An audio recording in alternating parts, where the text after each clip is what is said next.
Our final speaker today is Kalimah Priforce, who is the founder of Qeyno Labs. He's also an emigre from Brooklyn to the East Bay. And this is going to mark a real change in terms of how we've been doing these over the last 2 days. Kalimah is a person who can't sit down for long. I can't keep him in this chair, and so there's going to be a bit of springing to the feet here. But perhaps the best introduction for some of what Kalimah does, we're going to see a brief video, and it's interesting, again, one of these unexpected connections.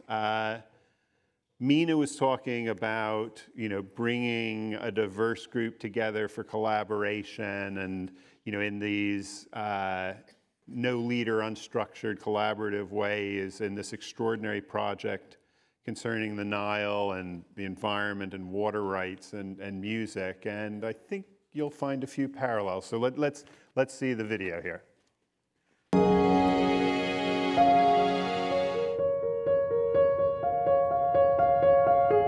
Good morning, Tech Divas. Everybody say 1%. 1% of the technology workforce at Google is African American.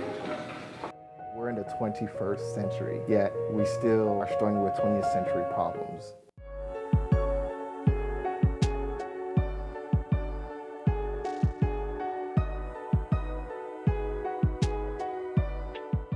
There is such lack of diversity in the technology industry. That's on us. You could be a genius kid sitting in a desk in Oakland, California. You're 43 minutes away from the Google campus, the Apple campus, and the Facebook campus, but it may as well be on the other side of the moon. Silicon Valley may be the cradle of technology, but up-and-coming high-tech entrepreneurs are ditching the high rents of the South Bay and San Francisco for the urban vibe and startup feel of Oakland. I think Silicon Valley wants Oakland to be an extension of Silicon Valley.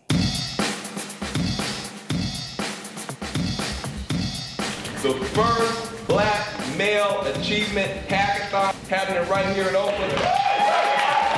Hacking is a term used for being able to alter the parameters of something. Maybe the genius in Northern California ain't all down in Silicon Valley. Change the parameters of how people see you. Change the parameters of how you see yourself. I learned a lot. I met a lot of new people. I've become a better leader. This is like a good step for us to help turn it around into the future that we want it to be like. It should not be a privilege to learn how to code. You're beautiful. You're gorgeous.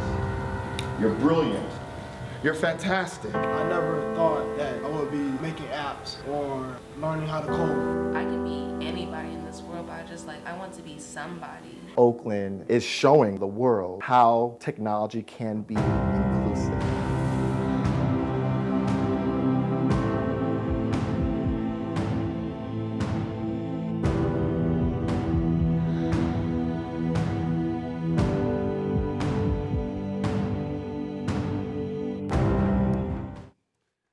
Great.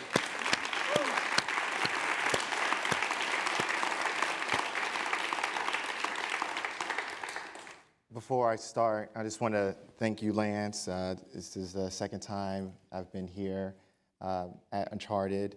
And just want to thank Van Jones, Yes We Code, for the wonderful filmmaker Kelly Amise. She has a Kickstarter for the film. And in these 2 years, I've picked up some friends and family, Kelly, and Hortensia, Samira, Carrie, and Daniel, and everyone. But enough about tech inclusion. I know what you guys really want to hear, which is here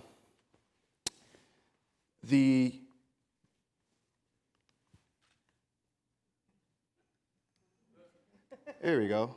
The nucleic bonding of sugary polypeptides. But no, not really. So when we say hackathons, this is what you see, right? Facebook, and typically that's what's happened in Silicon Valley for so long, is that the hackathon, and hacking is to explore the limits of what's possible. But what do you think their problems are that they want to solve? 3 a.m. pizza, right? Who's going to pick up my laundry? And so essentially what we've done at Qeyno is made the hackathon multi-ethnic, multi-gender, sensitive to trans populations, multi-generational. And I'm not alone in this work.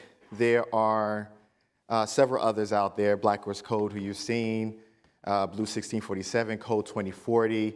I say that we are in the golden age of tech inclusion superheroes. And so it's like a social justice league of America. I'm a geek, so that appeals to me.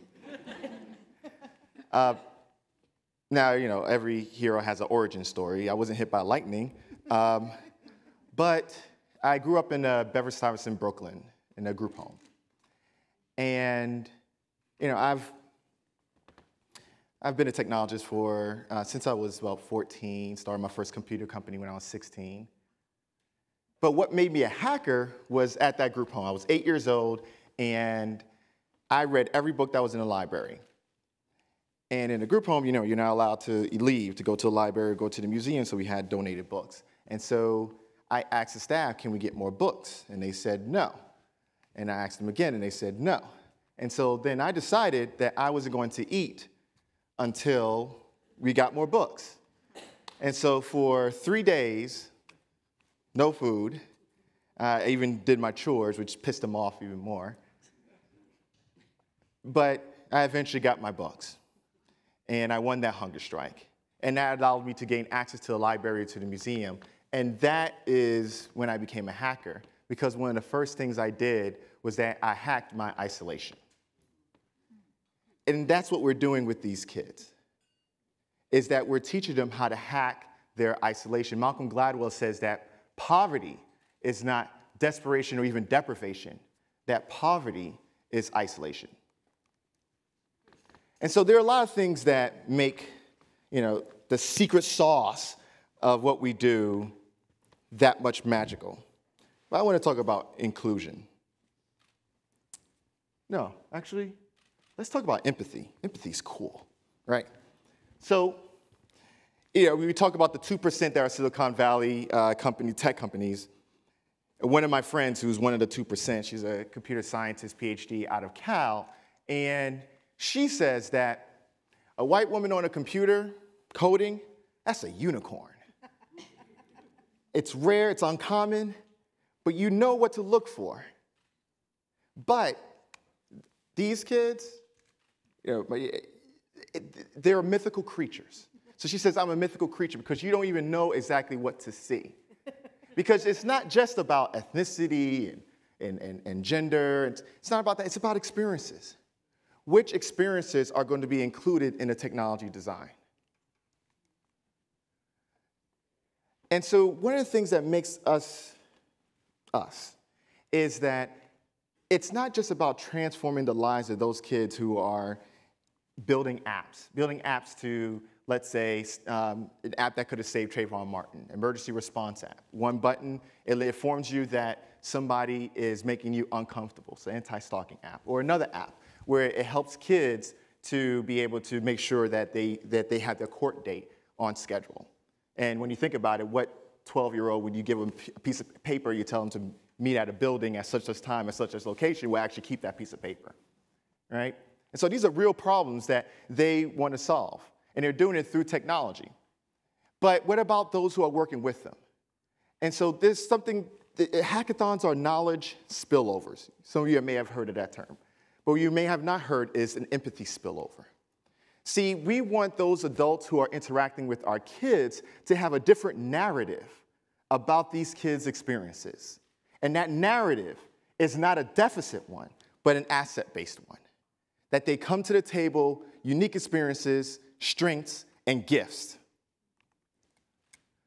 Like Zachary Zorsenville, who he's an orphan just like me, and he crowdfunded his way to our hackathon. He lives in New York City, and our hackathon was in New Orleans.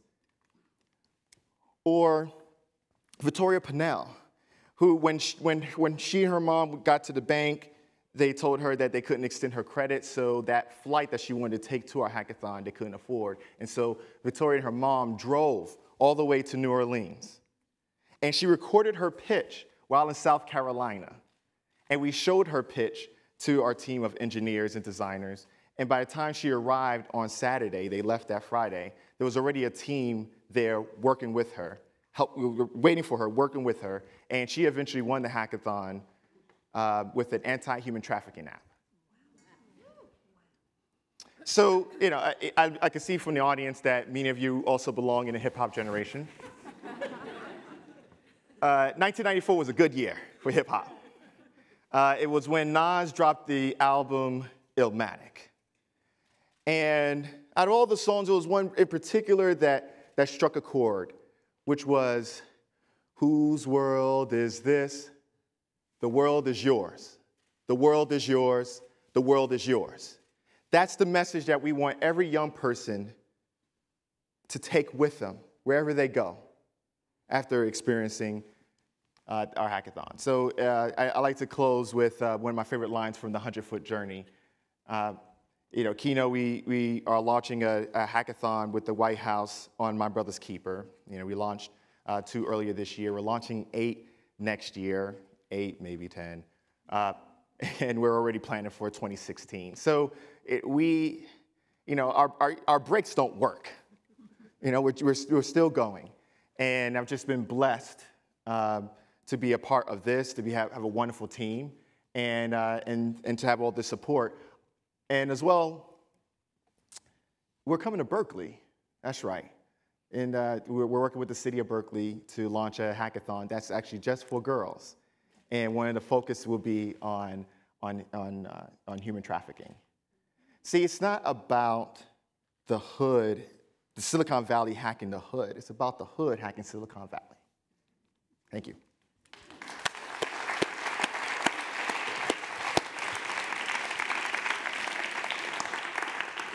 I'm glad I let you out of your seat. Thank you. You know, I know one of the things you were looking at recently, I mean, just in terms of extending this idea and you know, what the power of it can be is a hackathon in Ferguson, yes, for example. Yes. You know, obviously, you know, for the people who can be involved directly in this, it's an extraordinary experience and it's an empowering experience. How does that ripple out in the community? It asks something from the community that no one's ever asked. And that is a level of accountability when it comes to getting our kids connected to STEM, science, technology, engineering, mathematics, career pathways, and what that means. We've been organizing in communities where there's barely any technology there that folks focus on. I remember having a conversation with the census folk, and you know, they ask, well, you know, do you have a computer or a laptop at home? And you know, and they say no, and then you say, oh, that's a digital divide. Well, I mean, how many Black and Latino young men do you know don't have an Xbox or a PlayStation? Or most young men. Many of you were mothers, fathers, you know, that's a game console that you buy. And those game consoles tend to be connected. And so why not add a keyboard and a mouse to that game console? The technology that already exists in their home, and start building apps rather than iPads, build apps for the technology that's already in their homes. Mm-hmm. And so that's the ask that we make for Silicon Valley and tech companies, is for them to think differently about being able to build this pipeline from the hood to Silicon Valley. And then with our communities, talking to the parents, talking to teachers, we ask them to think differently about what it is for a kid to, rather than download app, for them to upload one. So Oakland's a real epicenter for this, as we've kind of seen in that short clip. Is it getting across the bay to companies on the peninsula? Are you finding people listening? Yes. Well, I mean, Jesse Jackson kept knocking on the door of a lot of these companies, so now they're listening. But I mean, I think many of them, you know, outside of money, of course, they want to know, well, how can we help? Well, first, don't kick a bunch of kids who want to play soccer or football in their field, and tell them that you've rented this space, for the whole. You have to start thinking of them as assets. If you were to meet a young Dr. Martin Luther King Jr., you would not tell him to get out of your backyard. You would tell him, you would want his business card. You would want to know, how can you stay connected to this young man? See, that's how people feel about, when you walk around in the hood in Silicon Valley, that you don't know which kid is going to be the next Mark Zuckerberg. Yeah. But why is it that we don't feel that way about our kids? And I think that a lot of the tech companies, we're helping them. I mean, thankfully for the KPORs and the Level Playing Field Institute are working with them to get them to understand how they can help us outside of just funding. And it's, we picked up in the title of this, and it appears in that film clip, this 2% thing, which is so shocking. But in a way, it seems to me, and I wonder if you agree, the fact that we know it's 2%, I mean, the companies have only just released this data on what their workforce is, and it's universally appalling. Yes. But at least the fact that they're being transparent about it, maybe that's a step. Yes, it is a great step. It's a wonderful step. I'm a little concerned about the language. I'm a little concerned about, because when people ask, well, why 2%, and they get defensive and they go, well, in 2012, X amount of minorities and women graduated with computer science degrees. Or really, do you want to take inventory as to how many who are working at Google and Facebook have computer science degrees? No, it's about a pipeline. It's about who you know. It's about being able to look at talent, see that talent, and go, you know what, there's a place for you in our company. Diversity, inclusion, especially tech inclusion, isn't charity. It's the most sound business decision that any company can make if you want to stay modern in the 21st century. That's interesting. I'm sure there are going to be a lot of questions. I don't want to have to cut that off. So if we could get the lights up and maybe give people an opportunity to ask Kalimah their own questions. We've got mics at the back. Hand just in front of you there. Let's start there. Yes, you talked about multi-generational hackathons. And I'm curious, how do you train people who have a lot of expertise to sort of put their ego and expertise on the back burner, so to say, to really hear, what the young people have to say and let them take the leadership, while the people who are older just figure out, where they can contribute, but letting leadership come from a different place. I agree. Even during our hackathons, I try not to talk too much. I let the kids do a lot of the talking. I let the kids do a lot of the sharing. And when they're forming teams, I make sure to inform the adults, the grown-ups in the room, that these are the kids who are carrying the torch. And so it's important that you impart your advice or your wisdom, but remember what the term hacking means. It's about exploring the limits of what's possible. So don't tell them what's impossible. Like, they're born beating the impossible. And so keep reminding them, and we help them with language, keep reminding them that they're fantastic, they're wonderful. You saw that in the video. And that you are here to support what they're doing and their ideas, because they have fantastic ideas. I wanted to ask you about actually teaching kids how to code, how to make an app. I'm not a computer person. That sounds really hard to me. And you just showed us pictures of kids coming in and feeling empowered through your hackathons. And are you teaching them code, or are you trying to have them come up with concepts? Can you be a little specific about what you do that helps them travel down that path that you're showing? Sure. So we make sure that every young person is exposed to coding, to programming. We have to look at computer languages very differently, especially for the 21st century, where that is the literacy of the 21st century. that everything will be connected to the internet. We'll have a digital interface. And what does that mean? So that young person understands that. So many of them are born looking at screens and knowing what to manipulate and how to make things happen. I think it's important that that in the work that we do to make sure that kids are exposed to coding, and that the curriculum around coding, I'm an educator, the curriculum around coding can't be an unabridged Webster dictionary and we say, here, there you go, right? That didn't work in the 20th century, so why should that work in the 21st century? So it means being able to go through the ABCs of computer language. It means being able to make the knowledge bite-sized, fun, colorful, culturally relevant, sensitive, and making sure, of course, that the space is that as well. And then they begin to pick it up. They begin to see how a lot of the things that they interact with, how they work behind the scenes. And that's what gets these kids really excited. So they may not be a computer engineer. They may be a designer. But they are definitely thinking about innovating and innovating around what can technology do to scale solutions. A question in the back there? Hi. Yeah. Hi. I'm trying to, I'm going to try to be articulate around this. Because when you talk about diversity, and then when you're showing the statistics that you have, yes. 60% white, 30% Asian, 4%, 2%. Yes. Sometimes I feel like there's a tension between the Asian community that is working very hard to be accepted, but kind of being invisible, not quite sure. And then even within that Asian community is that even, I know the Filipinos are also invisible, So here is a community that is kind of a little advanced in being able to penetrate the culture and the thing.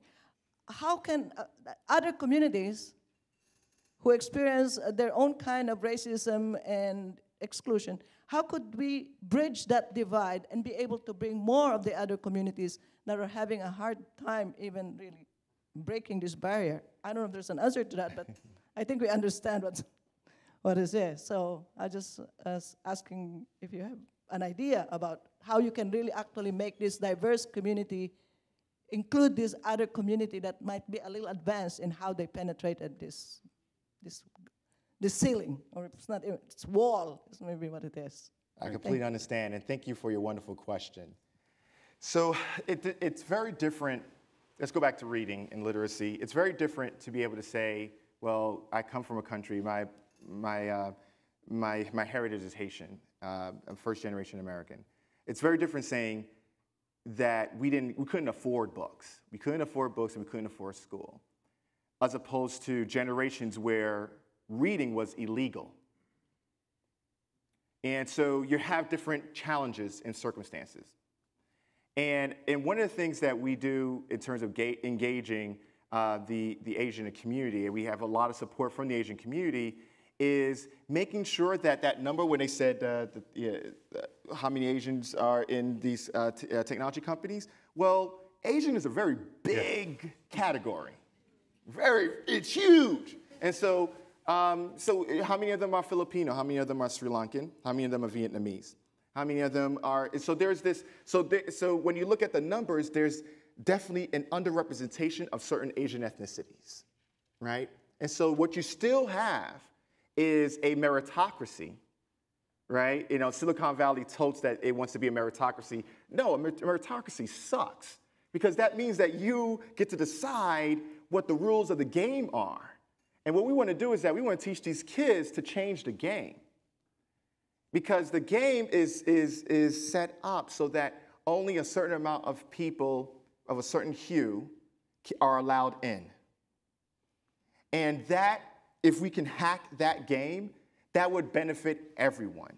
Not just Asians, not just African Americans and Latinos, but it's women, for trans community, for the queer LGBT community. And that's what I'm excited about, is hacking that game. Great. Question right in the middle here.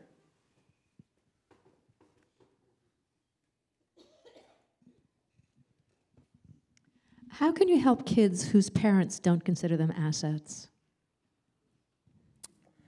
I rarely come across those kids. I rarely come across those kids. I really come across those parents. I think that our time is up. No, keep going. Okay, yeah. It doesn't work like that. Every community that we've gone to, I've been an educator for a long time, and we talk about unicorns and mythical creatures. It's very rare to come across those parents. What it is that those parents just don't know how. They don't know what the first step is. And so what we do is that we make sure that when we're talking to families, we say, okay, just get them dressed up, and we'll take care of it. Just have them. We'll even pick them up, like with Ferguson, St. Louis. We'll even pick the kids up to make sure that they're able to attend. I'll close with this. So there was in growing up in a group home, I always wanted to be an astronaut. And it's very interesting because of the comment about the 3D printing. No, a lot of these kids, they want to interact with 3D printing, 3D printers, because it gives them hope that their world can expand. So give them evidence that their world can get much bigger than what it is. And that's for all kids, not just in Bed-Stuy, Brooklyn, but in the Appalachian. I wanted to be an astronaut because someone told me that astronauts were some of the smartest people in the world. And so I said, I want to be an astronaut. I love space. And so I got a chance to apply for a program that prepared you to go to space camp. And so I stood and I was ready. And I had my backpack and I saved food. And so I would have to worry about food. And so I was outside of my group home, Bedford-Stuyvesant in Brooklyn, Saratoga, Fulton Street. And the bus went right past me. Because group homes aren't allowed to have identifiable addresses. And that's what and that's the problem. And so then my dream got put on hold about being an astronaut. Who knows? That may happen. But my immediate dream was to get the hell out of there. Because I knew that system was holding me back. And sure enough, a couple of years later, I left. And that's when I started my computer company. So we rarely come across that problem of parents who it's just being able to talk to them and be able to meet them where they're at. And being able to say, hey, look, some of the parents have told us, when they come to our hackathons and they see the food and they go, oh my God, Kalimah, you feed my kids better than I feed my kids. And I said, well, I mean, we're all a community. And this community belongs to you, to your kids. And we want to make sure that you're fine, that you're okay. And we're even thinking about doing some adult programming, so that the parents can have those kind of conversations with their kids. It takes a village to raise a child.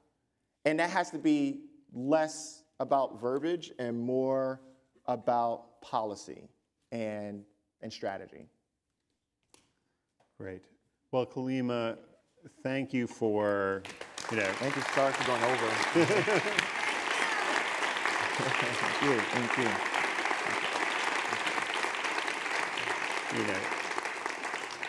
Thank you again. I mean, it really is uplifting to hear kind of what you and your colleagues are doing. It's great. Thanks a lot. Thank you. Thank you, Lance.